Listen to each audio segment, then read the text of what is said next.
The crack of a rifle shot echoed across the windswept plains of Terlingua, Texas, as Isaac Montgomery squinted against the harsh summer sun of 1874, his weathered hand gripping the still-smoking Winchester.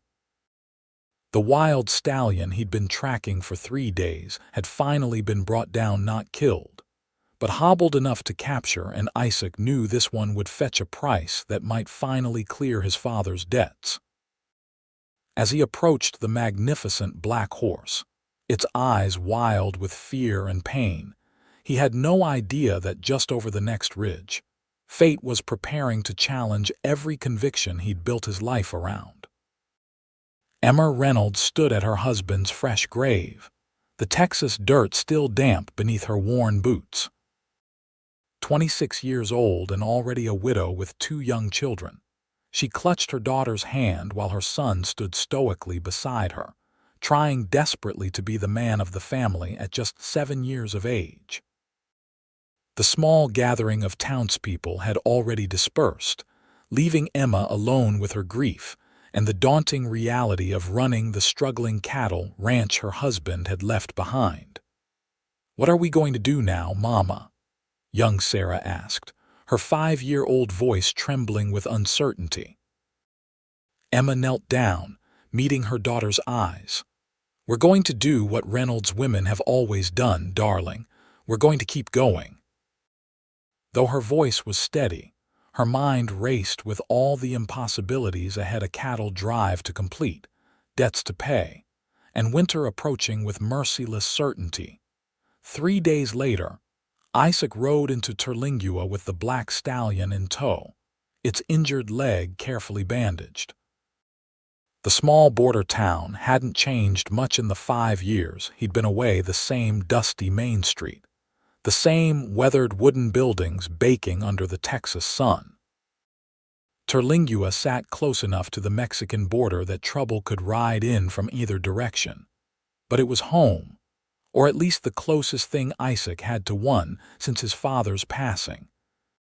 He guided his horse toward Wilton's general store, where old man Wilton himself stood sweeping the porch, his white beard catching the sunlight. "Well, I'll be damned," Wilton said, leaning on his broom. "Isaac Montgomery, thought you were dead or in prison." Isaac dismounted with the easy grace of a man who'd spent most of his life in the saddle. "Neither yet, though not for lack of trying." "That's quite a horse you got there." Wilton nodded toward the stallion, caught him in the high country. "Figured he'd make a good stud for someone with a breeding program." Isaac tied his horses to the hitching post. "I need supplies and information. Supplies I got. Information's free, depending on what you're after." Isaac removed his hat, revealing dark hair streaked with premature gray at the temples. At 32, his face carried the lines of a man who'd seen his share of hardship. "I heard my father's old place finally sold. Who bought it?" Wilton's face fell slightly. "Thomas Reynolds. Good man. Hardworking, but—" He trailed off. "But what? Died 3 days ago. Gored by a bull, left behind a widow and 2 little ones." Isaac absorbed this news silently, remembering the parcel of land his father had lost to the bank years ago. He'd sworn to buy it back someday, but life had a way of derailing such plans. "The widow she planning to sell?" Wilton shook his head. "Emma's stubborn as they come. Says she's going to run it herself." Isaac snorted. "A woman running a cattle ranch, that'll last about as long as snow in August." "Don't underestimate her," Wilton warned. "That woman's got grit, but she's facing a cattle drive in 2 weeks with no one to lead it. Banks breathing down her neck, too." Isaac frowned. He'd come back to Terlingua to settle some business and move on, not to get entangled in someone else's troubles. "That's unfortunate, but not my concern." Inside the store, Isaac gathered supplies while Wilton chatted about the town's happenings. As Isaac was paying, the store door swung open, and a woman entered with 2 children in tow. Emma Reynolds had once been known for her beauty, but grief had hollowed her cheeks and darkened the circles beneath her green eyes. Still, she carried herself with unmistakable dignity, her chestnut hair pulled back in a practical bun, her calico dress simple but clean. "Mrs. Reynolds," Wilton greeted her. "How are you holding up?" "We're managing," she replied with a tight smile before turning her attention to her list. "I need ammunition for the rifle, more coffee, and whatever you can spare in the way of flour and sugar." Isaac stepped aside, tipping his hat slightly in acknowledgement. The boy Thomas Jr., he presumed, stared up at him with undisguised curiosity, taking in the gun belt, the worn leather vest, and the general air of a man who lived by his own rules. "You a real cowboy, mister?" the boy asked. "Tommy," Emma admonished gently. Isaac looked down at the boy. "I suppose I am. Pa was teaching me to rope before he died," Tommy said matter-of-factly. "Said I'd be handling cattle by the time I was 10. Something uncomfortable shifted in Isaac's chest. "Your pa sounds like he was a good man." Emma's eyes met Isaac's briefly. "He was," she said simply, before turning back to Wilton. "I also need to know if you've heard of anyone looking for work. We've got the drive coming up." Wilton glanced awkwardly between Emma and Isaac. "Actually, Mrs. Reynolds, this here is Isaac Montgomery. He's just brought in a fine stallion and might be looking for work." "I'm not," Isaac said flatly. Emma assessed him coolly. "Mr. Montgomery, any relation to the Montgomerys who used to own the north section of what's now my ranch?" "My father," Isaac acknowledged. "Lost it to the bank before he died." "I see." She turned back to Wilton. "Well, if you hear of anyone reliable, please send them my way. I can offer fair wages after the cattle sell in Abilene." Isaac watched as she carefully counted out coins for her purchases, noting how she hesitated before adding a small paper of candy to her order, a treat for the children, no doubt, at a time when every penny mattered. As Emma prepared to leave, the little girl tugged at her mother's skirt. "Mama, can we see the black horse outside, please?" Emma glanced out the window at Isaac's stallion. "We shouldn't bother Mr. Montgomery's horse, Sarah." "It's all right," Isaac found himself saying. "Just don't get too close to his back leg. He's healing from an injury." Outside, Isaac watched as Emma lifted her daughter for a better view of the magnificent animal. The stallion, normally skittish around strangers, stood calmly as the girl reached out a tentative hand to stroke his nose. "He's beautiful," Emma commented. "Mustang?" "Yes." "Caught him near the Chizos Mountains. You broke him quickly." "I didn't break him," Isaac corrected. "Just convinced him working with me was better than working against me." A small smile touched Emma's lips, the first genuine one he'd seen from her. "A philosophy that applies to more than horses, I expect." For a moment, something passed between them, a recognition, perhaps, of kindred spirits who understood hardship. Then Emma collected her children and supplies. "Good day, Mr. Montgomery." Isaac watched them walk away, the boy trying to carry a package almost too heavy for him, the girl skipping beside her mother despite the solemnity that had brought them to town. He turned away, determined to finish his business and leave Terlingua behind. That evening, Isaac sat in the corner of the town's only saloon, nursing a whiskey and declining offers of company from the working girls. His plans had been simple: sell the stallion, gather information about land available further north, and move on. He'd spent too many years drifting, taking work as a horse trainer, occasional ranch hand, and sometimes bounty hunter when money was tight. At 32, he was beginning to feel the pull toward something more permanent, but he'd learned long ago that putting down roots only gave life more ways to disappoint you. His thoughts kept drifting to Emma Reynolds and her precarious situation. A woman alone with 2 children had few options in a place like Terlingua. Without a successful cattle drive, she'd lose the ranch and with it, any chance of providing for those children. Damn it, he muttered, draining his glass. Sheriff Lawson approached his table, coffee cup in hand.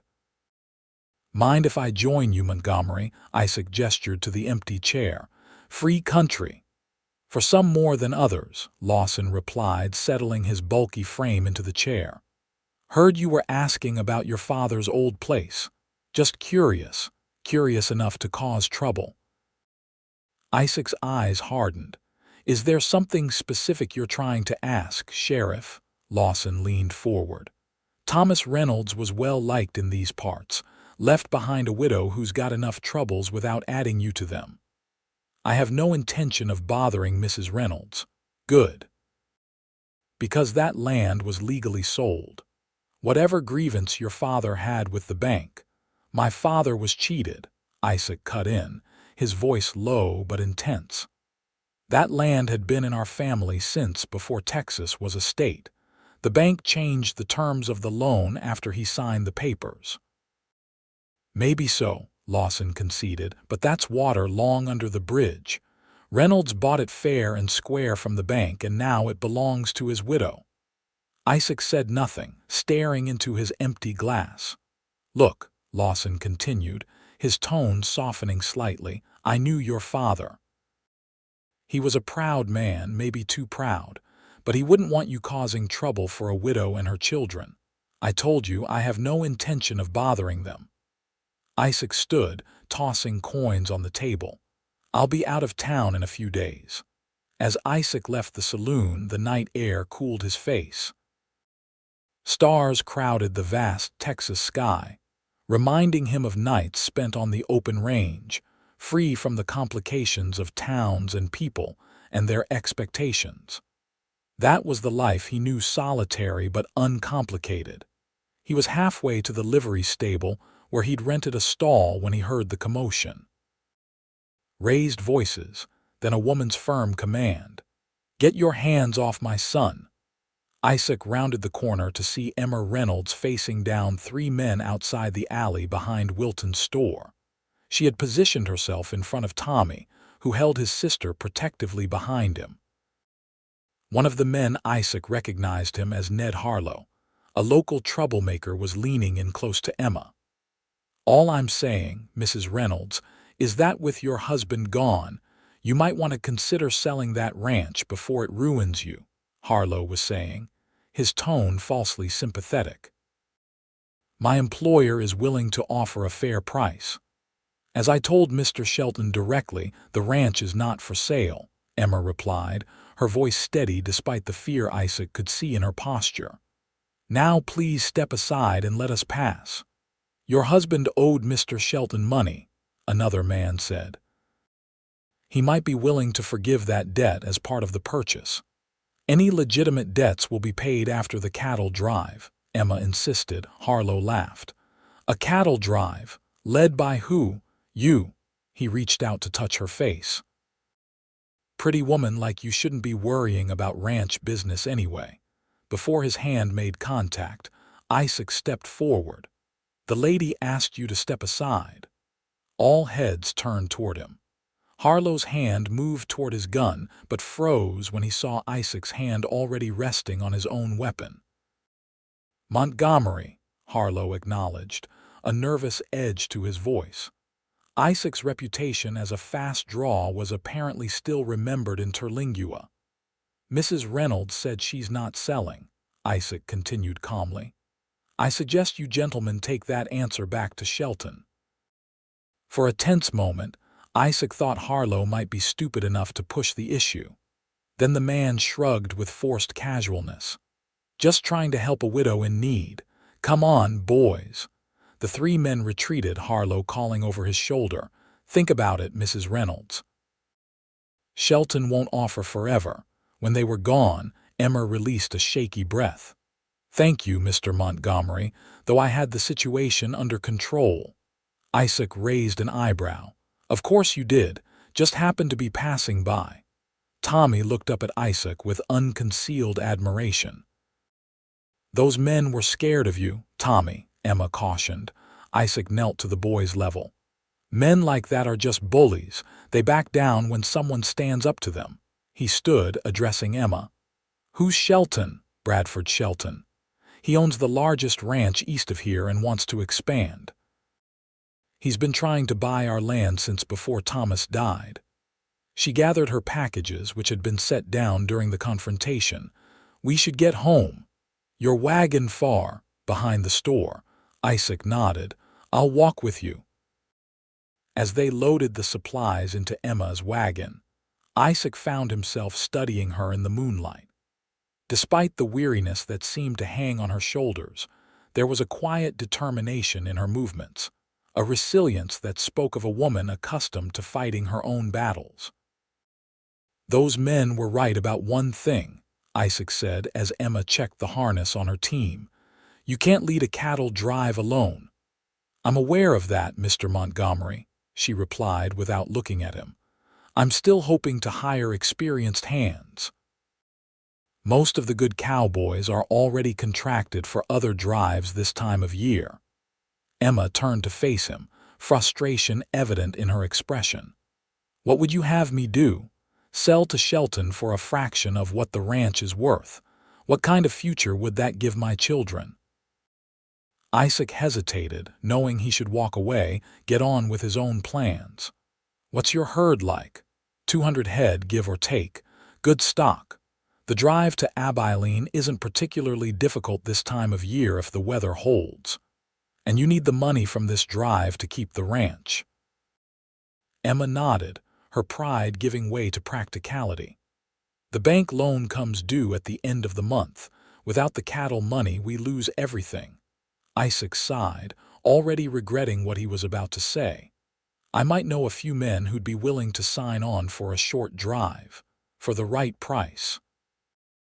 Hope flickered across Emma's face. I can pay fair wages once the cattle sell, and if they don't sell well, or if something happens on the drive, then the men would have my ranch as collateral, what's left of it anyway after the bank takes its share. Isaac considered this, weighing his options. He had his own plans, his own goals that didn't include getting tied down in Terlingua again. And yet, I'll think about it, he said finally. That's not a yes, he added quickly when he saw her expression brighten. Just a possibility. That's more than I had an hour ago, Emma said. She helped her children into the wagon and took the reins. We're 5 miles north of town, the old Montgomery place as you know it, if you decide to help, Mr. Montgomery. As the wagon pulled away, Isaac stood in the moonlight, wondering what his father would think of him now, contemplating helping the family that had ended up with their land. But it wasn't about the land anymore, he told himself. It was about doing what was right for a widow and her children. At dawn the next day, Isaac rode out to the Reynolds ranch. The early morning light cast long shadows across the familiar landscape, rolling hills dotted with mesquite and oak, a creek cutting through the eastern section. The house came into view as he crested a rise, and Isaac felt a strange tightening in his chest at the sight of the 2-story structure his father had built with his own hands. Thomas Reynolds had maintained it well, he noted. Fresh paint on the shutters, a solid new roof, the barn in good repair. Signs of a man who'd taken pride in his home. As Isaac approached, he saw Emma in the corral, attempting to saddle a spirited bay gelding that clearly had other ideas. She wore men's trousers beneath a split riding skirt, her hair braided down her back, practical clothing for ranch work, if scandalously unfeminine by town standards. The horse sidestepped nervously as she approached with the saddle.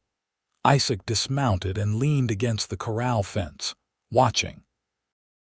You're making him nervous, approaching head-on like that. Emma startled, not having heard his approach.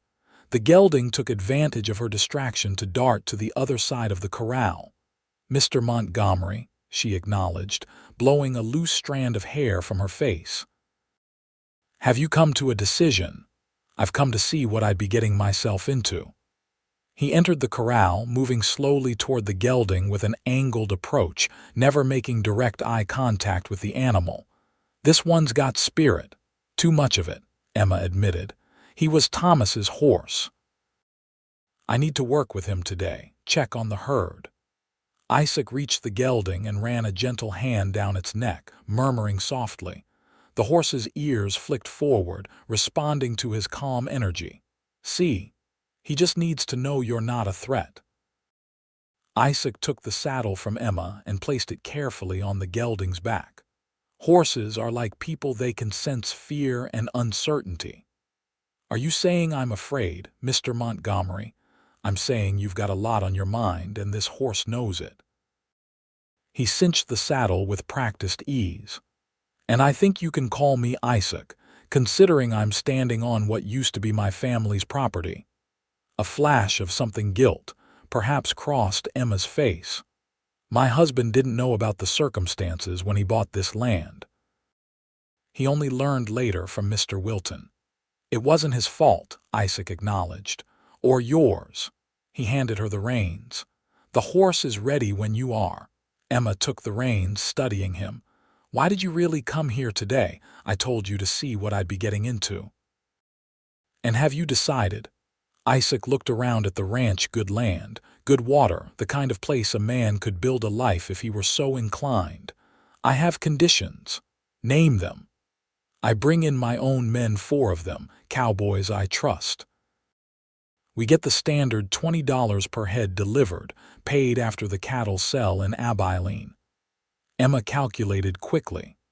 "That would be $1,000 to split between 5 men, plus expenses for the drive."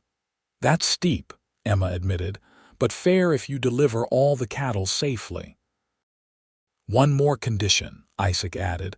"I want first right of refusal if you ever decide to sell." Emma's eyes narrowed. "You think I'll fail?" "I think ranching is hard, dangerous work, even for a man with experience." "For a woman alone, I'm not alone," Emma interrupted. "I have my children and hands I can hire with the cattle money."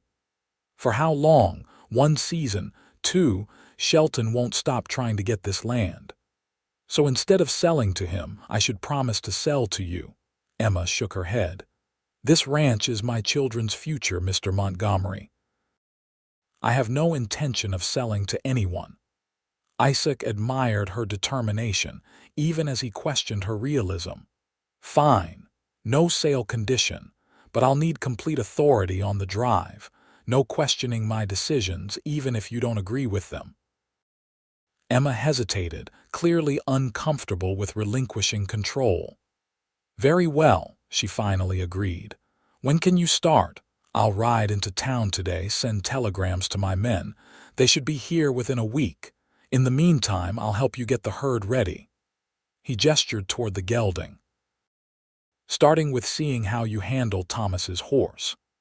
Emma mounted smoothly, settling into the saddle with the confidence of someone who'd been riding since childhood. The gelding pranced nervously beneath her, but she kept a firm hand on the reins. "I can ride, Mr. Montgomery," she said with a hint of pride. "Thomas made sure of that. I can see that. But can you rope, cut cattle from a herd, drive them across rivers?" "I'm a quick learner." Isaac shook his head. "Learning cattle work takes years, not days." "On the drive, you'll stay with the chuck wagon." Emma opened her mouth to protest, then apparently thought better of it. "As you wish. For the drive." Isaac mounted his own horse. "Show me the herd." As they rode across the ranch, Isaac found himself impressed despite his initial skepticism. The cattle were indeed good stock, healthy longhorns with a few Hereford crosses for better beef quality. The water sources were well maintained, the grazing land properly rotated to prevent overuse. Thomas Reynolds had known what he was doing. At midday, they stopped by a small stream to water the horses. Emma removed a canteen from her saddle and offered it to Isaac. "Your father built more than just the house," she said as he drank. "The irrigation system for the south pasture, that was his work too, wasn't it?" Isaac nodded, surprised she knew this. "He designed it himself, said it would double the grazing capacity during dry years." "It has. Thomas always spoke highly of your father's improvements to the land. She hesitated. He felt guilty buying it the way he did. It wasn't his fault the bank cheated us, Isaac said, his voice rougher than he intended. My father was too proud to fight it properly. By the time I came home from the war, it was too late. You fought in the war, Confederate cavalry. Not that it matters now. The war's been over for almost a decade. Emma studied him thoughtfully. Is that why you left Terlingua? After the war, I left because there was nothing keeping me here, Isaac replied, unwilling to elaborate further. We should head back. I need to send those telegrams. As they rode back toward the house, they crested a hill that offered a sweeping view of the ranch. Isaac reined in his horse, taking in the vista of the land he'd once expected to inherit. The years of anger and bitterness he'd carried seemed suddenly heavy and pointless in the face of the beauty before him. It's still good land, Emma said quietly, as if reading his thoughts. No matter who owns it. Isaac looked at her, this woman who faced impossible odds with quiet dignity. Yes, he agreed. It is. At the ranch house, Emma's children burst from the door to greet them, watched over by an older Mexican woman Emma introduced as Senora Garcia, who helped with the children and the house. Mama, Sarah called excitedly. Did you bring the cowboy to help us? Emma dismounted, lifting her daughter into an embrace. Mr. Montgomery is going to lead our cattle drive, yes. Tommy approached more cautiously, assessing Isaac with serious eyes that seemed too old for his 7 years. Are you going to be the boss now? Isaac knelt to the boy's level. Just for the cattle drive. Your mama is still the boss of the ranch. This seemed to satisfy Tommy, who nodded solemnly. Pa said the most important thing about being a boss is keeping your promises. Your pa was right, Isaac agreed, feeling an unexpected connection to the boy. A man's word should mean something. Do you promise to help us keep the ranch? Isaac glanced up at Emma, who watched the exchange with guarded hope. I promise to do my best, he answered carefully. The rest depends on many things. Over the next week, Isaac fell into an unexpected routine at the Reynolds ranch. His days began before dawn, working with Emma to prepare for the cattle drive, checking the herd, mending tack, and planning the route to Abilene. His telegrams had received positive responses. His friends would arrive within days. In the evenings, he found himself lingering at the dinner table, entertained by Sarah's endless questions and impressed by Tommy's determination to learn everything about ranching. Emma proved to be a capable partner in the preparations. Her knowledge of the ranch operations, more extensive than Isaac had initially given her credit for. Thomas had apparently included his wife in all aspects of the business, an unusual approach that now served her well. One evening, after the children were in bed, Isaac and Emma sat on the porch, going over the final preparations for the drive. The night was warm, with a gentle breeze carrying the scent of mesquite and distant rain. The chuck wagon needs a new axle, Isaac noted, making a mark in his notebook. I can fix it tomorrow. I'll help, Emma offered. I'm not completely useless with tools. Isaac smiled slightly. I never said you were useless, Mrs. Reynolds. Emma, she corrected him. If I'm to call you Isaac, you should use my given name as well. Emma then. He closed his notebook. Your husband must have been an unusual man, teaching you so much about running the ranch. A sad smile touched her lips. Thomas believed in partnerships. He said a marriage should be two people facing life's challenges together, not a man carrying the burden alone. Wise man. He was. She looked out at the darkened landscape. We were childhood sweethearts, you know, married at 18. I thought we'd grow old together here. Isaac heard the grief in her voice, but also the strength beneath it. How did you meet him? His family owned the general store in my hometown in Missouri. After the war, when things got difficult there, he suggested we move to Texas to start fresh. She turned to look at Isaac. What about you? Have you ever been married? No, never stayed in one place long enough. By choice or circumstance? Isaac considered the question, one no one had bothered to ask him before. Both, I suppose. After the war, after losing the ranch, I didn't see much point in settling down. And now I take one day at a time, he answered honestly. Looking too far ahead only invites disappointment. Emma studied him in the moonlight. That's a lonely way to live. Better lonely than let down. Is it? The question hung between them, unanswered. In the silence, Isaac became acutely aware of her presence beside him, the faint scent of lavender soap, the curve of her profile against the night sky, the quiet strength she carried like a mantle around her shoulders. I should turn in, he said abruptly, rising from his chair. Morning comes early. Isaac, Emma called softly as he reached the door. Thank you, not just for helping with the drive, but for treating me like a partner in this, not just a helpless widow. Her words caught him off guard. You're far from helpless, Emma Reynolds. That night, as Isaac lay in the small bunkhouse behind the main house, he found himself thinking about Emma, her resilience, her determination to forge ahead despite overwhelming odds. She reminded him of his mother in some ways, the same quiet strength, the same unwavering devotion to family. He told himself his interest was purely practical. The success of the cattle drive depended on their ability to work together, nothing more. Yet as sleep finally claimed him, his last thoughts were of Emma's face in the moonlight, and the way her rare smile transformed her features from merely pretty to breathtaking.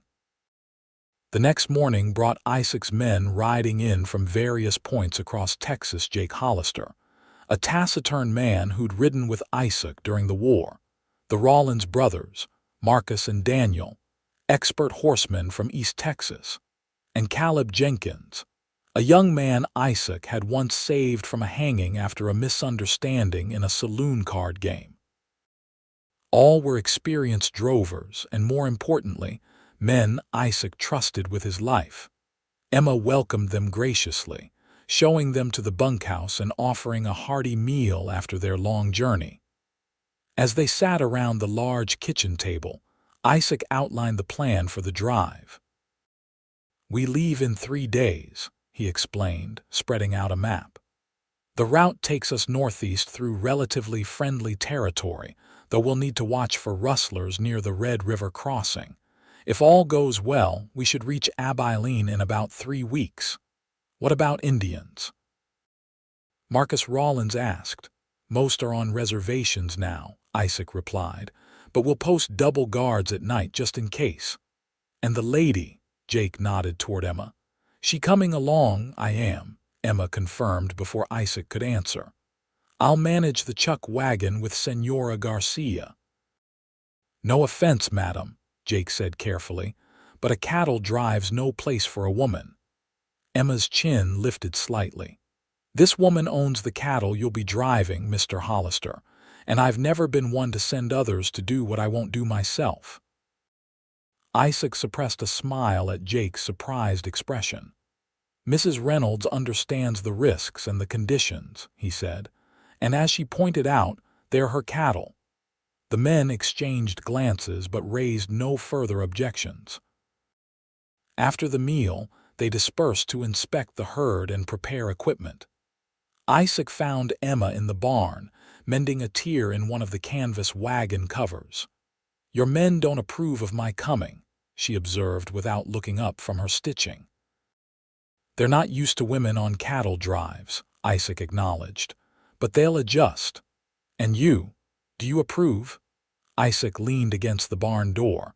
I think you're stubborn, possibly reckless, and definitely determined to do things your own way. Emma finally looked up, a hint of challenge in her green eyes.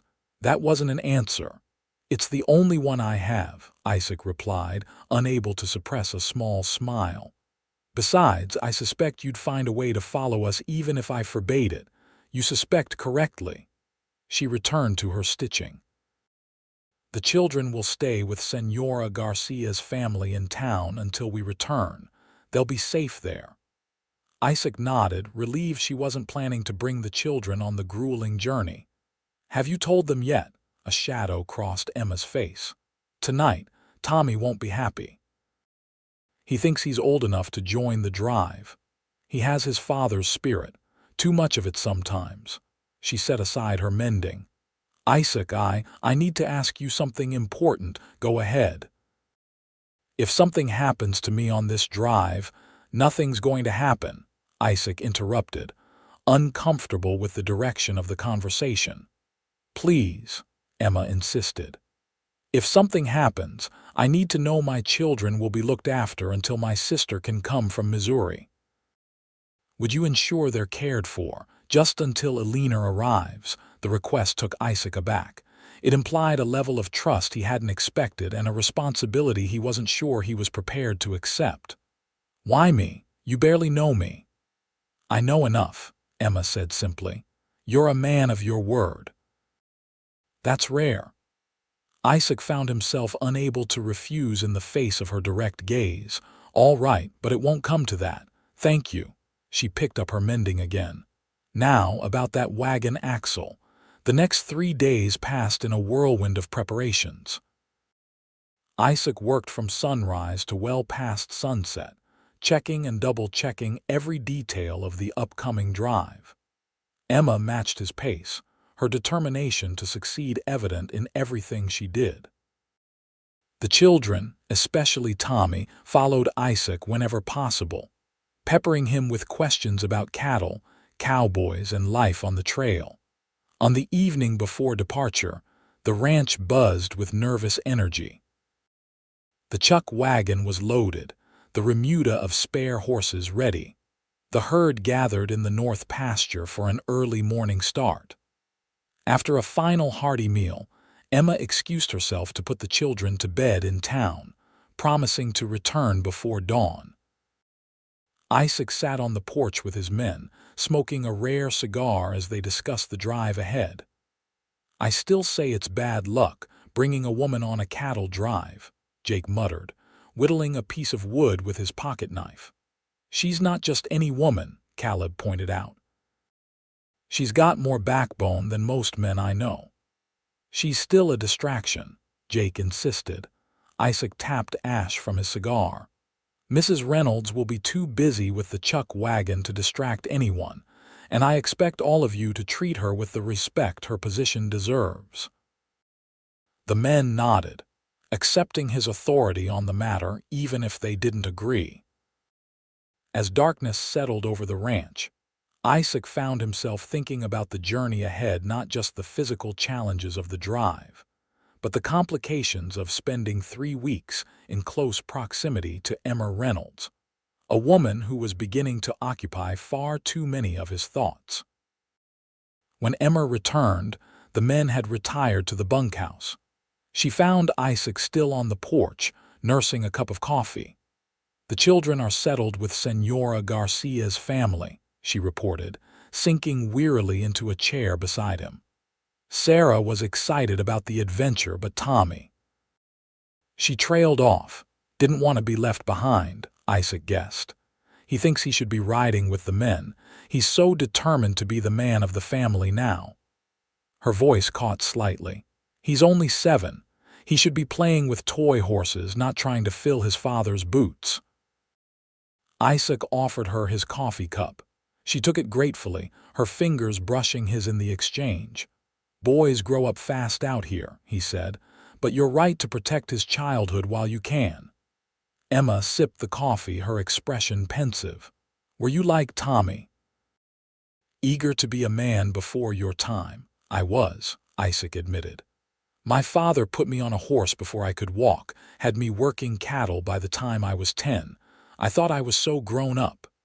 He smiled slightly at the memory. "Then the war came and I learned what becoming a man really meant." "How old were you when you enlisted?" 17. Lied about my age. "So young," Emma murmured. Old enough to kill, old enough to watch friends die. Isaac's voice hardened with remembered pain. Old enough to come home and find everything changed. Emma was quiet for a moment. Is that why you never tried to buy back your father's land? Too many memories. The question struck closer to home than Isaac was comfortable with. Partly.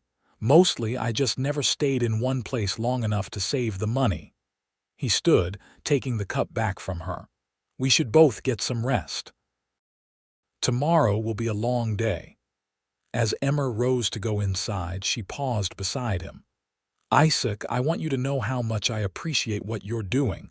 Not just the drive, but being here, helping us. Before he could respond, she surprised him by reaching up to touch his cheek briefly. A gesture of gratitude that sent an unexpected warmth through him. Then she was gone, leaving him alone with the night and thoughts he had no business entertaining about his employer's widow. Dawn broke clear and cool over the ranch as the cattle drive preparations reached their final stages. The herd 200 head of prime Texas longhorns moved restlessly in the holding pasture, sensing the journey ahead. Isaac mounted his horse, surveying the organized chaos as his men positioned themselves around the herd. Emma appeared beside the loaded chuck wagon, dressed in practical riding clothes and a wide-brimmed hat.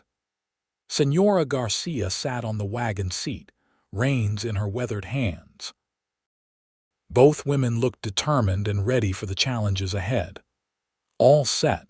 Isaac asked, guiding his horse alongside the wagon. Emma nodded. Everything's secured. We're ready when you are. Isaac signaled to Jake, who gave a sharp whistle to the other men. The cattle began to move, urged forward by experienced cowboys who knew exactly how much pressure to apply to keep the herd together without causing a stampede. Head 'em up. Move 'em out. The traditional call echoed across the ranch as the drive officially began.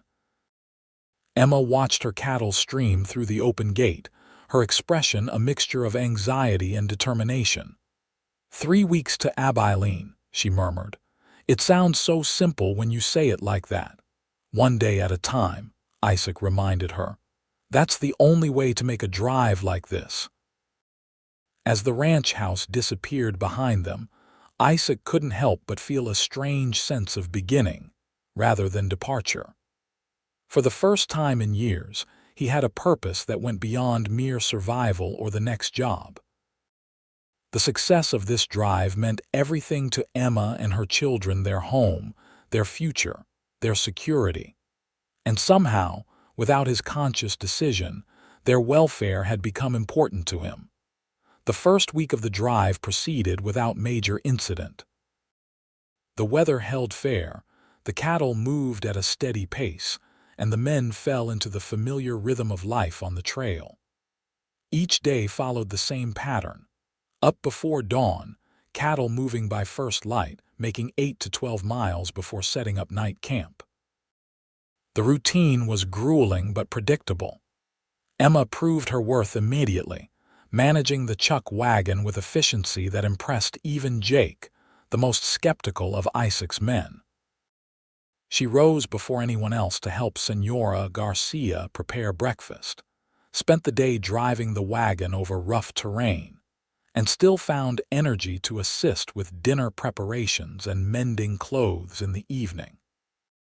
Isaac found himself watching her more often than he should, impressed by her resilience and struck by moments of unexpected beauty, the way sunlight caught in her hair, the graceful line of her neck as she bent to her tasks, the rare smile that transformed her face when something amused her.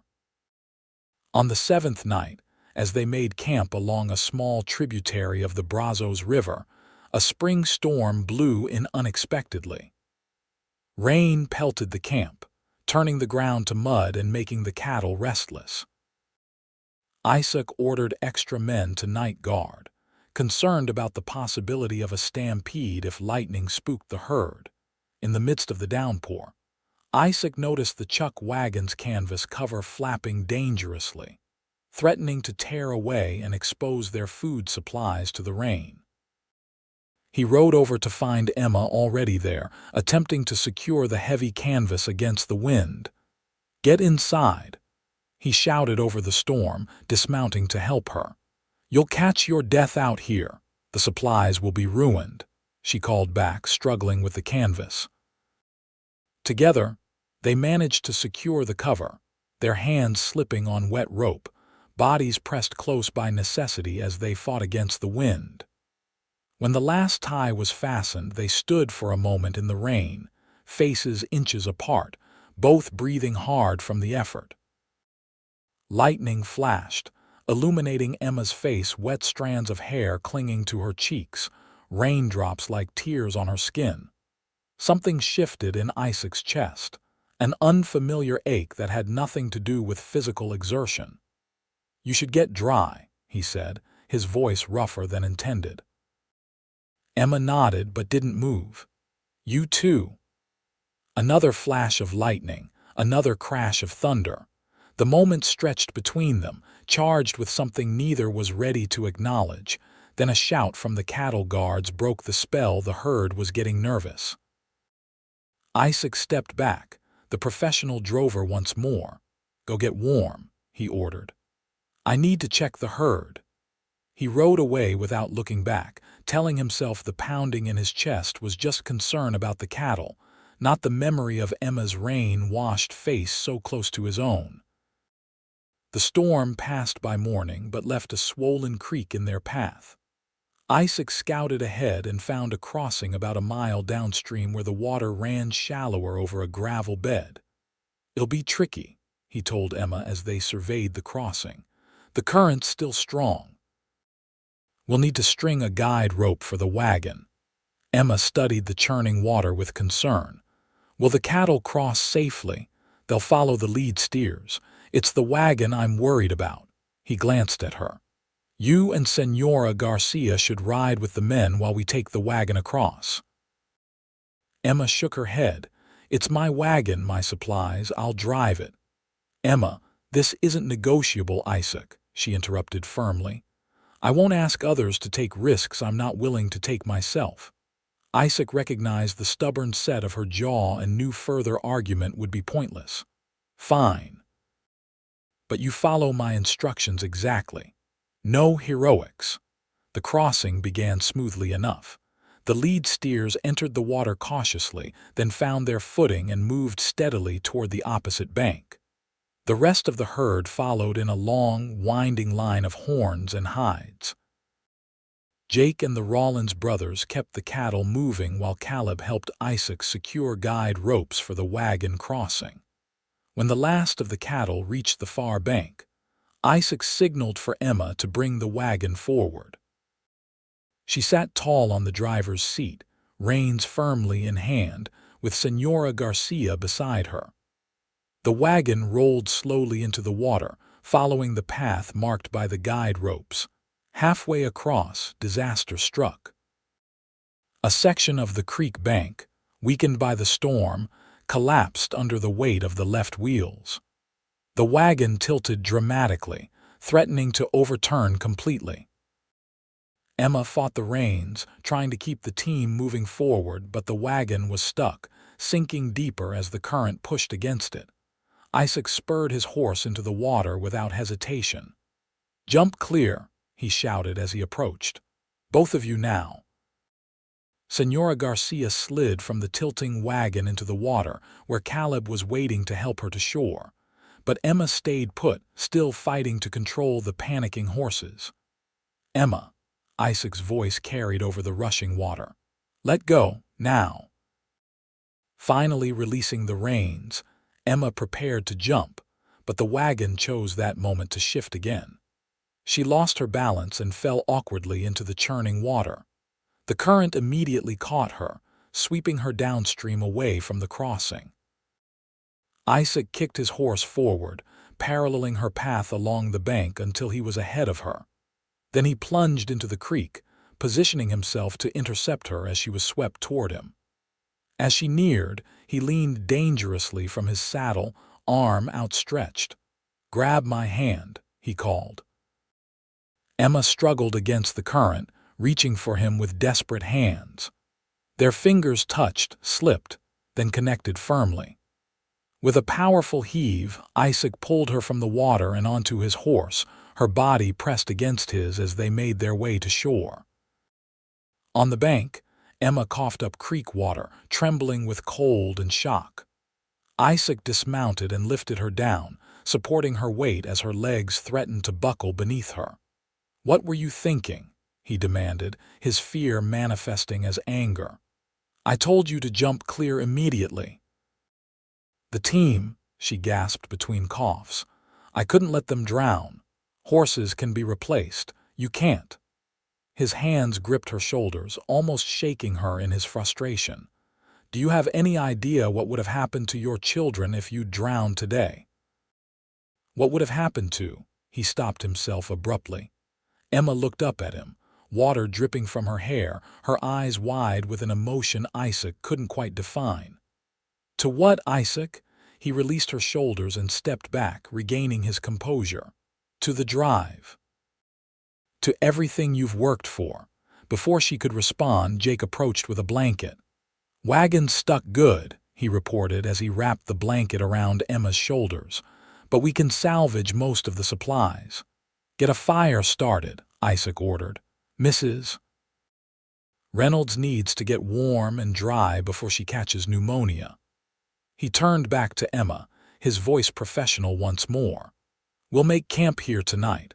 Rest up while we recover what we can from the wagon."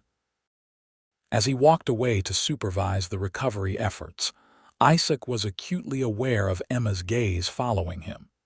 He'd nearly said too much, revealed emotions he was only beginning to acknowledge himself. Emotions that had no place on a cattle drive or in his nomadic life. By evening, they had recovered most of the supplies and repaired the wagon enough to continue the journey. Emma, dry and warmed by the fire, insisted on helping prepare dinner despite Isaac's orders to rest. "I'm not an invalid," she told him firmly when he found her chopping potatoes beside Senora Garcia. "And idle hands make for a troubled mind." Isaac knew she was right. Keeping busy would help her avoid dwelling on the near disaster. Still, he noticed how her hands trembled slightly as she worked, betraying the lingering effects of shock. After dinner, when the camp had settled for the night and the first watch was set over the cattle, Isaac found Emma sitting alone by the fire, staring into the flames.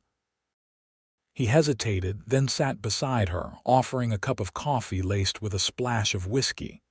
"For medicinal purposes," he explained when she raised an eyebrow, "to ward off a chill." Emma accepted the cup, taking a small sip. "Thank you for this and for today. Just doing my job." "Is that all it was?" she asked softly, her eyes reflecting the firelight as she turned to look at him. The direct question caught Isaac off guard. "What else would it be?" Emma studied him for a moment, then returned her gaze to the fire. "Nothing, I suppose." She sipped her coffee. "I've been thinking about what you said about what would have happened to my children. You were right, I was reckless." "You were brave," Isaac corrected. "Foolishly brave, but brave nonetheless." A small smile touched her lips. "That sounds suspiciously like a compliment, Mr. Montgomery." "Don't let it go to your head, Mrs. Reynolds." He found himself returning her smile, the tension of the day easing between them. They sat in companionable silence for a while, the crackling fire and distant lowing of cattle the only sounds in the night. Finally, Emma spoke again, her voice thoughtful. "Have you ever thought about settling down, Isaac, finding a place to call home again?" The question stirred uncomfortable possibilities in his mind. "Not really. I've gotten used to moving on." "Running, you mean?" Isaac frowned. "I'm not running from anything." "Aren't you?" Emma's gaze was disconcertingly perceptive. "From memories, from the risk of caring too much about a place or people only to lose them." "That's a lot of assumptions from someone who's known me less than 2 weeks," Isaac said, his tone sharper than intended. Perhaps. Or perhaps I recognize something familiar. She set down her empty cup. After Thomas died, I considered selling the ranch, taking the children back to Missouri. It seemed easier than facing each day in a place filled with memories of him. Why didn't you? Because running away doesn't erase the pain. It just means you carry it with you to new places. She looked at him directly. And because sometimes what looks like an ending is actually a beginning in disguise.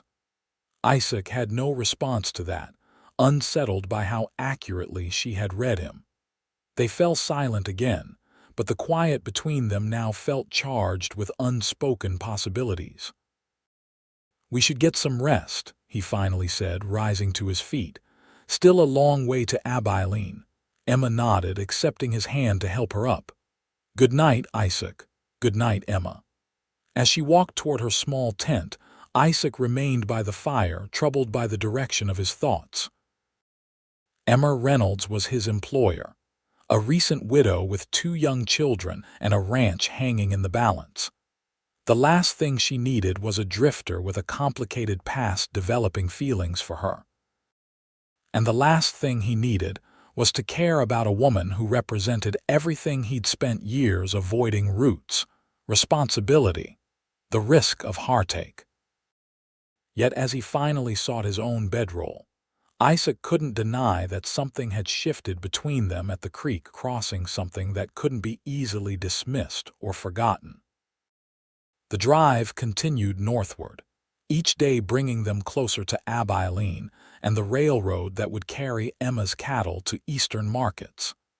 The land changed around them, transitioning from the familiar Texas terrain to the rolling prairies of Indian Territory.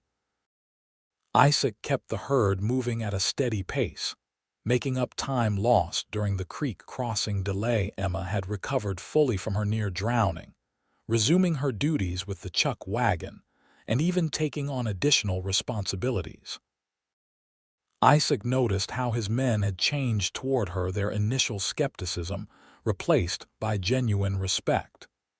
Even Jake had taken to tipping his hat when she served meals, a gesture of deference the taciturn cowboy rarely offered anyone. 12 days into the drive, they made camp near the Red River, the natural boundary between Texas and Indian Territory. Tomorrow's crossing would be their most challenging yet, but the weather was cooperative, and Isaac felt cautiously optimistic about their progress. After dinner, as the men relaxed around the campfire, Caleb produced a battered harmonica and began playing a melancholy tune. Daniel Rawlins joined in with a surprisingly good baritone, singing a ballad about a cowboy who loses his heart to a rancher's daughter. Isaac sat slightly apart, keeping one eye on the cattle while enjoying the impromptu entertainment. He didn't notice Emma approaching until she settled on the log beside him. "I never would have taken Daniel for a singer," she commented, wrapping a shawl around her shoulders against the evening chill. "He's full of surprises," Isaac agreed. His mother was apparently some kind of opera singer back east before she married a Texas rancher. "Is that so?" Emma smiled. "And what about you, Isaac? Any hidden talents I should know about?" "None worth mentioning." "I doubt that." Her shoulder brushed against his as she leaned slightly closer. "Everyone has something they're secretly good at." The casual contact sent a jolt through Isaac that he tried to ignore. "I can track a man across bare rock. That's about the extent of my special skills." "A useful talent in your line of work. It's kept me alive." Emma studied his profile in the firelight. "You've lived a dangerous life. At times." Isaac shifted uncomfortably under her scrutiny. "It's the life I chose." "Is it? Or is it the life that chose you after the war?" Before Isaac could respond, Jake approached from the herd. "Boss, we might have trouble. Spotted some riders watching the herd from the ridge to the north." Isaac was on his feet immediately, previous conversation forgotten. "Indians? Don't think so. Looked like white men, could be nothing but...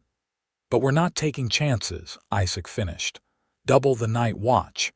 No one rides alone even to relieve themselves, and check your weapons. Emma stood, concern evident in her expression. Rustlers, possibly. Isaac kept his tone calm despite his worry. It's not unusual for cattle drives to attract unwanted attention, especially near territorial borders. What can I do? Keep everything at the wagon secured and ready to move quickly if necessary. Isaac touched her arm briefly. And keep that shotgun Thomas had loaded and within reach. Emma nodded, her face pale but determined. I will. The night passed without incident, but Isaac remained uneasy. At dawn, he studied the surrounding landscape carefully before giving the order to move out. The Red River crossing lay ahead, a natural choke point that would make them vulnerable if anyone was planning to hit the herd. Isaac rode alongside Emma's wagon as they approached the river. We'll cross the cattle first, then bring the wagon over once we're sure of the footing, he explained. The river's running high but not dangerously so. Emma nodded, her expression tense. Isaac, about those riders Jake saw, probably just curious locals, he reassured her, though he didn't entirely believe it himself. But we'll stay alert. The cattle crossing began smoothly, the lead steers finding solid footing across the wide, shallow river. Half the herd had made it to the opposite bank when Isaac heard a shout from Marcus Rawlins, who was bringing up the rear. Riders coming in fast from the west. Isaac wheeled his horse, instantly alert. Through the dust, he could make out 6 horsemen approaching at a gallop, rifles raised. No peaceful intentions there, Jake, he shouted. Get the rest of the herd across now. Caleb, Daniel, defensive positions. He turned to Emma, who sat frozen on the wagon seat. Get down and stay down, he ordered. Use the wagon for cover. The first shots rang out as the raiders approached, aiming to scatter the cattle and create chaos. Isaac drew his revolver, returning fire as he maneuvered to protect the herd. Jake and the Rawlins brothers engaged from their positions, forcing the attackers to split their attention. From the corner of his eye, Isaac saw Emma not hiding as instructed, but instead grabbing Thomas's shotgun from the wagon and taking position behind a wheel, ready to defend their supplies. There was no time to order her back to safety. The raiders were upon them. The ensuing firefight was brief, but intense. 2 raiders fell under the combined fire of Isaac's men. A third took a blast from Emma's shotgun when he came too close to the wagon. The remaining 3, seeing their plan failing, wheeled their horses to retreat, but not before one fired a parting shot directly at Isaac. The bullet caught him in the left shoulder, the impact knocking him from his saddle. He hit the ground hard, the world spinning momentarily as pain lanced through his body. Through the haze, he heard Emma screaming his name, followed by another shotgun blast. Then she was beside him, her hands pressing against his wound. Isaac, stay with me, do you hear? Stay with me. He tried to focus on her face, but darkness was creeping in at the edges of his vision. The herd, he managed to say. Secure the herd. Damn the herd, Emma replied fiercely. You're not dying on me, Isaac Montgomery. Those were the last words he heard before consciousness slipped away. Isaac drifted in and out of awareness, catching fragments of reality being lifted, jostling pain, voices arguing about whether to continue or turn back. Emma's voice, firm and commanding. We're too far from home. Abilene is closer, we press on. When he finally regained full consciousness, night had fallen. He was lying in the back of the chuck wagon, his shoulder bandaged and throbbing with each heartbeat. Emma sat beside him, using a damp cloth to cool his fevered brow. Welcome back, she said softly when she noticed his open eyes. You had us worried. Isaac tried to sit up but fell back with a groan as pain shot through his shoulder. "The herd, the men. Everyone's fine except you," Emma assured him. "We lost about 20 head in the confusion, but Jake got the rest across the river. The raiders who survived rode off." "How long was I out?" "Most of the day.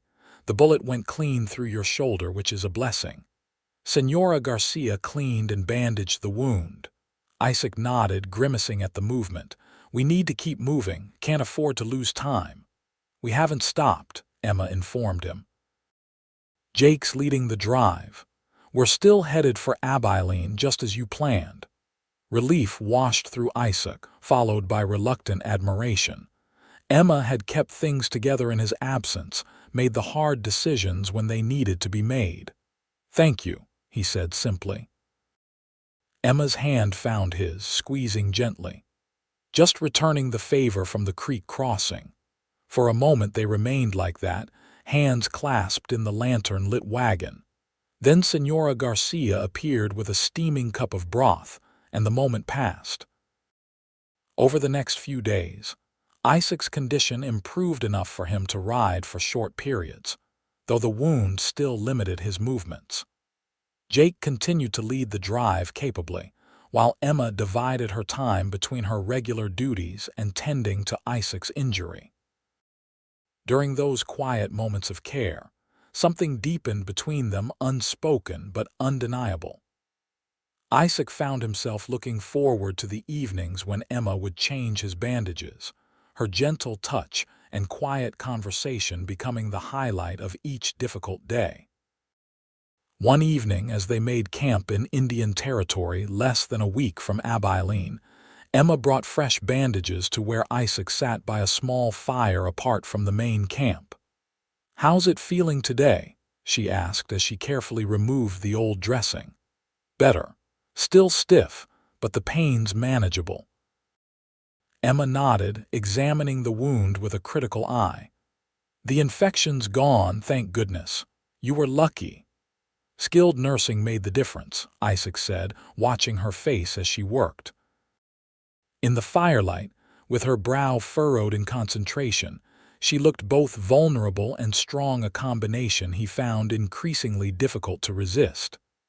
"I had practice," she replied, applying a healing salve to the wound. "Thomas was thrown from a horse last year. Broke 3 ribs and his collarbone." The mention of her husband reminded Isaac of the barriers between them: her recent widowhood, his transient lifestyle, the complicated history of the ranch they both loved for different reasons. "You must miss him," he said carefully. Emma's hand stilled for a moment. "I do. He was a good man, a good husband and father." She resumed bandaging Isaac's shoulder. "But grief is strange, Isaac. It doesn't move in a straight line from despair to acceptance. It ebbs and flows, sometimes overwhelming you, other times allowing space for new feelings to emerge." The implication in her words hung between them, neither quite ready to acknowledge it directly. "New feelings can be dangerous," Isaac finally said, "especially when circumstances are complicated." "Yes," Emma agreed, securing the bandage. "But ignoring them doesn't make them disappear." Her eyes met his, steady and unafraid. Isaac felt something shift inside him, a wall crumbling that he'd built years ago to protect himself from exactly this kind of vulnerability. "Emma," he began, uncertain what he intended to say. She placed a finger gently against his lips. "Not now. We have a drive to finish, cattle to sell, a ranch to save. Whatever this is between us, it can wait until we're back on solid ground." She was right, of course. The middle of a cattle drive, with Isaac injured and Emma's future hanging in the balance, was no time to explore the feelings growing between them. But her acknowledgement that there was something to explore filled Isaac with both anticipation and trepidation. As Emma gathered the used bandages to leave, Isaac caught her wrist lightly. "When this is over, when we've sold the cattle and you're secure, what then?" Emma looked down at his hand on her wrist, then back to his face. "Then we talk honestly and openly about the past, the present, and possibilities." Possibilities, Isaac repeated. The word held a promise he'd never allowed himself to consider. "Yes," Emma smiled, a genuine smile that reached her eyes. "But first, Abilene." "First, Abilene," he agreed. 6 days later, they crested a rise and saw Abilene spread before them, a bustling cattle town with the promised railroad that would carry Emma's cattle to eastern markets, and hopefully provide the money needed to save her ranch. Despite his injury, Isaac insisted on riding at the front as they drove the herd into the stockyards. It was a triumphant moment, 177 cattle successfully delivered, despite rustlers, river crossings, and all the other challenges of the trail. Emma rode beside him, her face alight with accomplishment and relief.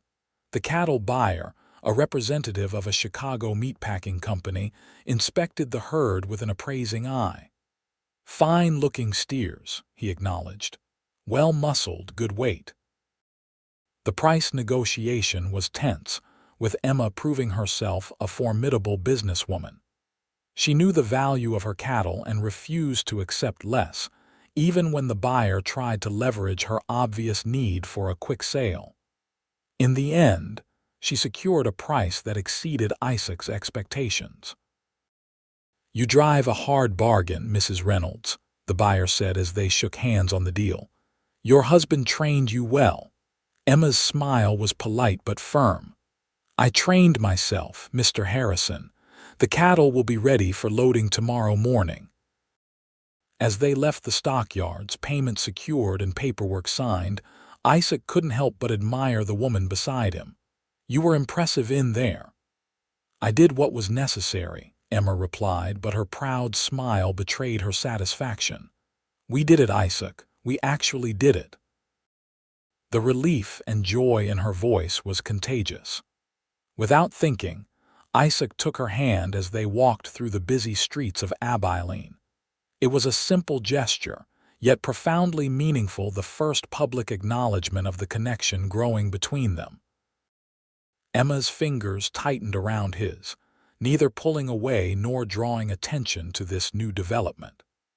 They walked in companionable silence to the hotel where rooms had been arranged for Emma and Senora Garcia, while the men would stay in more modest accommodations near the stockyards. At the hotel entrance, Isaac reluctantly released her hand. "We'll meet for dinner. To celebrate with the men," Emma nodded. 7 o'clock at the restaurant across the street. I've already arranged it." Isaac lingered, suddenly reluctant to part from her even for a few hours. "Emma, about our conversation tonight," she promised.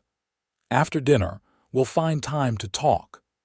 The anticipation of that conversation carried Isaac through the rest of the afternoon as he secured accommodations for his men and made arrangements for the return journey to Texas. By the time he arrived at the restaurant, freshly bathed and wearing his one decent shirt, he had made some decisions about his future decisions that both terrified and exhilarated him. The celebration dinner was a jovial affair. Jake and the other cowboys were in high spirits, flush with their earnings and the satisfaction of a drive successfully completed. Emma had dressed for the occasion in a simple blue dress that transformed her from trail-hardened rancher to elegant woman.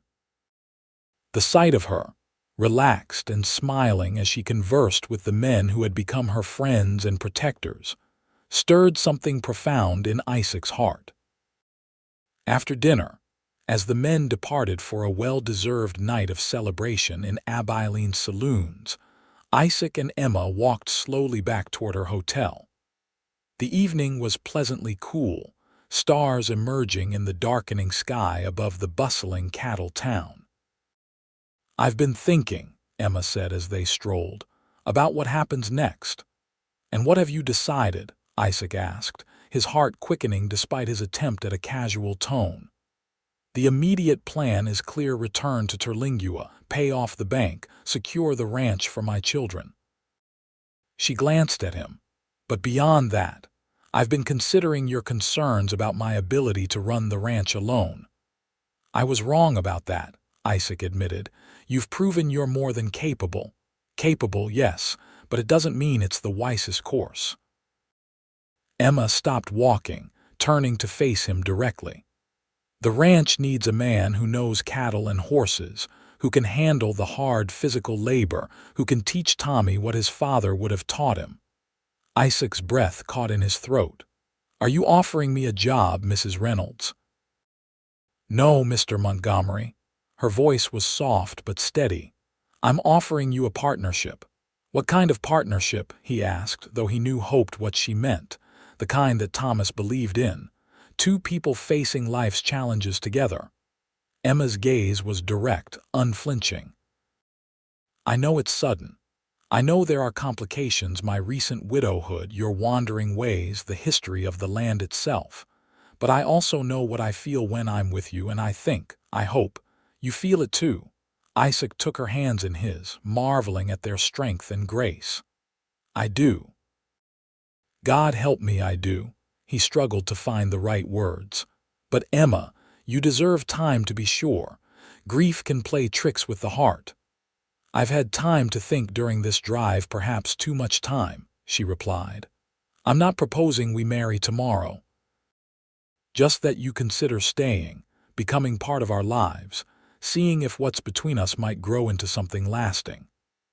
The offer was everything Isaac hadn't allowed himself to want: a home, a purpose, a family, a second chance at the land he'd once expected to inherit. But most of all, it was Emma herself, this remarkable woman who had faced every challenge with courage and grace. "I can't replace Thomas," he said quietly. "I'm not asking you to. Tommy and Sarah will always know who their father was, how much he loved them." Her voice softened. "But they could grow to love you too in time. As could I. If you gave us the chance." Isaac looked into her eyes, seeing hope and vulnerability and quiet strength. In that moment, his years of running, of avoiding attachment, of protecting himself from loss, it all seemed like wasted time. "I ain't got time for love," he said, echoing words he'd lived by for too long. "That's what I told myself for years. After the war, after losing the ranch. It seemed safer to keep moving, to avoid putting down roots." Emma's face fell slightly, misinterpreting his words as rejection. She began to withdraw her hands, but Isaac held them firmly. "Let me finish," he said gently. "I told myself I hadn't got time for love, but the truth is I was afraid of it, afraid of caring too much, of losing too much." He took a deep breath. "Then I met you and everything changed. You made me want things I'd convinced myself I could live without." Hope rekindled in Emma's eyes. "And now I know better." Isaac released one of her hands to touch her cheek softly. "Love isn't something you make time for or don't. It finds you anyway, ready or not." "Then I'll wait while you work," Emma said, echoing her words from the day he'd agreed to help with the cattle drive. "However long it takes for you to be ready." Isaac shook his head, smiling. "I think I'm done making you wait, Emma Reynolds." And with that, he leaned forward and kissed her gently at first, then with growing passion as she responded, her arms winding around his neck. When they finally parted, both slightly breathless, Isaac rested his forehead against hers. "Is that a yes?" Emma whispered. "You'll stay? Give us a chance?" "It's a yes," Isaac confirmed. "Though we'll need to take things slowly for the children's sake, for propriety." "Of course," Emma agreed. "We have time now." As they walked the remaining distance to her hotel, hands intertwined and hearts lighter than they had been in years, Isaac marveled at the unexpected turn his life had taken. He'd come to Terlingua seeking his past, only to find his future. 4 months later, Isaac stood on the porch of the ranch house, no longer the Reynolds Ranch or the old Montgomery place, but something new they were building together. The autumn air carried a hint of the winter to come, but the sun still warmed the land they now shared. Emma emerged from the house, carrying 2 cups of coffee. She handed one to Isaac, then leaned against the porch railing beside him, following his gaze across the property. "Penny for your thoughts," she said. Isaac sipped his coffee, a smile playing at his lips. "Just thinking about how much has changed since spring." Indeed, much had changed. After returning from Abilene, Emma had paid off the bank loan and secured her ownership of the ranch. Isaac had officially moved into the bunkhouse, taking on the role of ranch manager while they gave the children time to adjust to his presence in their lives. Tommy had been the first to accept him, eager for male guidance, and impressed by Isaac's skills with horses and cattle. Sarah had been more cautious, but had gradually warmed to him, especially after he carved her a small wooden horse as a gift. Now both children looked forward to his daily visits to the main house, their lessons in riding and ranching, and the stories he told of his travels. The town had buzzed with gossip, at first the widow and the drifter, the complicated history of the land, but Emma had faced it with the same quiet dignity she brought to everything. Over time, as people saw how the ranch flourished under their joint management, how the children thrived, the gossip had faded. Sheriff Lawson mentioned Bradford Shelton's moving to El Paso, Emma said, interrupting Isaac's thoughts. "Apparently the cattle business isn't profitable enough for his tastes anymore. He's investing in mining." "Good riddance," Isaac replied. "Though we should keep an eye on his land. Might be worth acquiring if the price is right." Emma smiled at his use of "we," a small word that represented so much, always thinking ahead. "Someone has to," Isaac teased. "You're too busy planning Christmas already, and it's only October." "It will be the children's first truly happy Christmas since their father died," Emma reminded him. "And yours too, I'd wager, in many years." Isaac couldn't argue with that.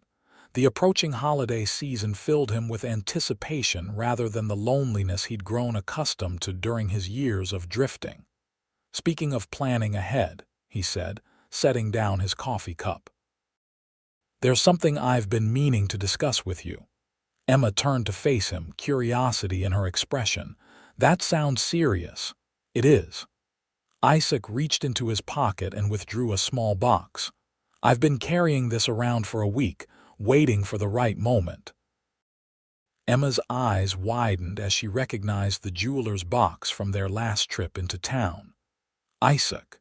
He opened it to reveal a simple gold band set with a small diamond, modest but elegant, like the woman it was intended for.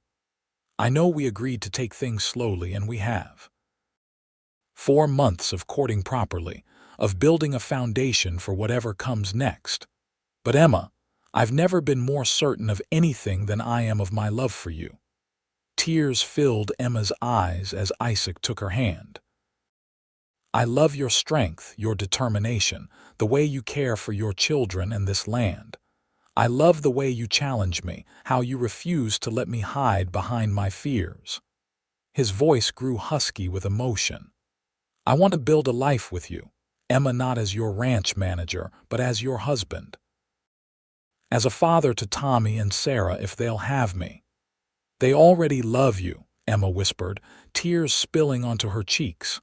"And I love them," Isaac acknowledged. "But it's you, Emma Reynolds, who made me believe in second chances. Who taught me that what looks like an ending can actually be a beginning in disguise." He dropped to one knee, still holding her hand. "Will you marry me?" "Yes," Emma answered without hesitation. "Yes, Isaac Montgomery, I will marry you." As he slipped the ring onto her finger and rose to take her in his arms, Isaac reflected on the strange and wonderful journey that had brought them to this moment. From reluctant business partners, to cautious friends, to passionate lovers, each step had seemed inevitable in retrospect, as if the land itself had conspired to bring them together. Their kiss was a promise, a seal on the future they would build together, not just for themselves, but for Tommy and Sarah, for the generations that would follow, for the ranch that had once divided their families but now united them. Later that evening, after a joyful announcement to the children, who received the news with whoops of excitement rather than surprise, Isaac and Emma sat on the porch swing, watching the stars emerge. Tommy and Sarah had finally been persuaded to go to bed, though their excitement had made the process longer than usual. "Tommy wants to know if he can call you Pa after the wedding," Emma said, her head resting comfortably on Isaac's shoulder. Isaac felt his throat tighten with emotion. "What did you tell him?" "That he should ask you himself, but I think you know what you want to say." "I do." Isaac pressed a kiss to her hair. "I never thought I'd be anyone's father, never thought I'd want to be. And now I can't imagine anything I want more." He squeezed her hand, feeling the unfamiliar presence of the ring on her finger. "When should we have the wedding?" "I was thinking Christmas Eve," Emma suggested, "if that's not too soon. The children would love it, and it would give us something joyful to celebrate during a season that might otherwise be difficult." "Christmas Eve sounds perfect," Isaac agreed. "Small ceremony, just family and close friends," Emma nodded. "And afterward this becomes our home, truly ours. No more bunkhouse for you." The thought of permanently occupying the house his father had built, of raising a family within its walls, filled Isaac with a profound sense of rightness. The circle was closing, wounds healing, the past and present reconciling to create a future none of them could have imagined a year ago. "I love you, Emma," he said simply, words that had once seemed impossible for him to say now flowing easily. "And I promise to spend the rest of my life proving it to you and the children." "I know you will," Emma replied, reaching up to trace the line of his jaw. "The man who said he hadn't got time for love has found it anyway. And the widow who offered to wait has gotten her patience rewarded," Isaac added with a smile. As they sat together in the growing darkness, planning their wedding and their future, Isaac reflected on the strange twists of fate that had brought him back to Terlingua, back to his father's land, and into the arms of a woman who had taught him that love wasn't something you made time for, it was something that made life worth living.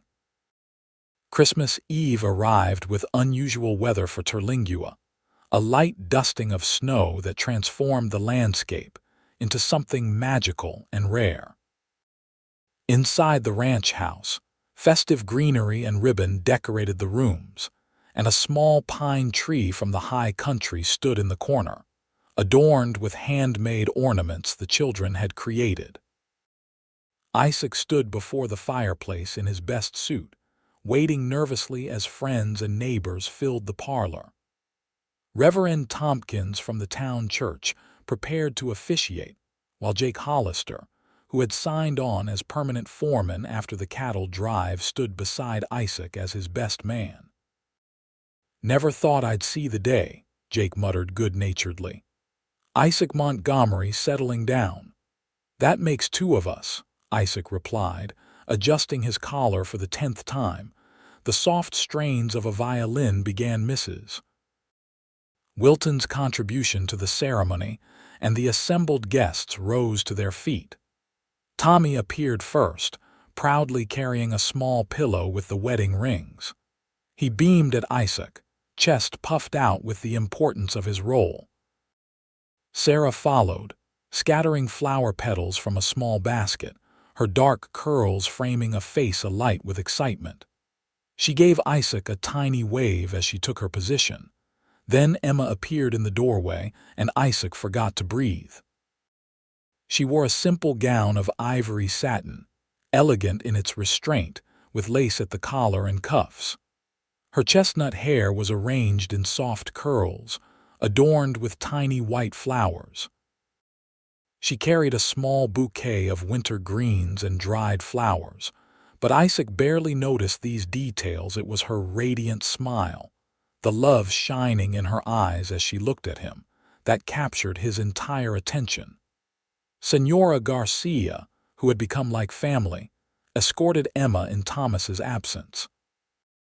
As they reached the fireplace, the older woman placed Emma's hand in Isaac's with a gesture of blessing before taking her seat. "Dearly beloved," Reverend Tompkins began, "we are gathered here today to witness the union of Emma Reynolds and Isaac Montgomery in holy matrimony." As the Reverend spoke of love, commitment, and building a life together, Isaac found himself reflecting on the journey that had led to this moment. The angry, rootless man who had ridden into Terlingua just 8 months ago could never have imagined standing here now, pledging his life to a widow and her children, reclaiming his father's land not through bitter legal battles but through love and partnership. When it came time for the vows, Isaac took both of Emma's hands in his, looking deeply into her eyes as he spoke from his heart. "Emma, when I returned to Terlingua, I was a man who believed he had no time for love, no place for roots. You changed everything. You showed me that the greatest courage isn't facing danger, but opening your heart when it's been closed for too long." His voice grew husky with emotion.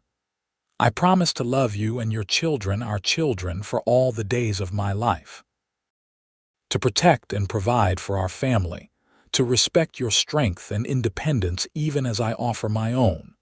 To be the kind of man you can be proud to call husband, the kind of father Tommy and Sarah deserve." Tears glistened in Emma's eyes as she responded with her own vows. "Isaac, when Thomas died, I thought my heart would never heal, that love was something in my past. Then you came into our lives stubborn, challenging, and unexpectedly kind." A smile touched her lips. "You showed me that it's possible to honor what was lost while embracing what can be found. I promise to love you truly and completely, to build our ranch and our family together as equal partners, to create a home where all of us can thrive. And I promise never to stop reminding you that love isn't something we make time for, it's what makes time meaningful." The simple gold bands were exchanged, promises sealed with this ancient symbol of unending commitment. When Reverend Tompkins pronounced them husband and wife, Isaac drew Emma into a tender kiss that spoke of both passion and reverence, while their assembled friends and family applauded. Tommy and Sarah rushed forward immediately after, and Isaac knelt to embrace them both, making this moment of union about all four of them, a family created not by blood but by choice and love. The celebration that followed was joyful but intimate, with food and music and laughter filling the house that would now truly be their home. As evening deepened, Isaac found a moment alone with Emma near the Christmas tree, where presents waited for the morning's excitement. "Happy, Mrs. Montgomery?" he asked, slipping an arm around her waist. "Incredibly so, Mr. Montgomery," she replied, leaning into his embrace, "though I think it might take some time to get used to the new name." "We have all the time in the world," Isaac assured her, still marveling at how completely his life had transformed. "And speaking of time," he reached into his pocket and withdrew a small package. "This shouldn't wait until morning." Emma unwrapped it carefully to reveal a delicate gold pocket watch on a chain. Opening it, she found an inscription inside the cover. "To Emma for making every moment matter. With all my love, Isaac." "It's beautiful," she whispered, tracing the engraving with her fingertip. "My father gave a similar watch to my mother on their wedding day," Isaac explained. "It was his way of saying that their time together was precious to him, no matter how long or short it might be." Emma's eyes met his, understanding the deeper meaning of the gift and acknowledgement that life offered no guarantees about how much time they would have together, only the opportunity to make each moment count. "Thank you," she said simply, closing the watch and pressing it to her heart. "I have something for you too, but it can't be wrapped or held in your hand." "What is it?" Isaac asked, curious. Emma's smile held a secret joy. "A promise of our future. If all goes well, next Christmas we'll have a new addition to our family."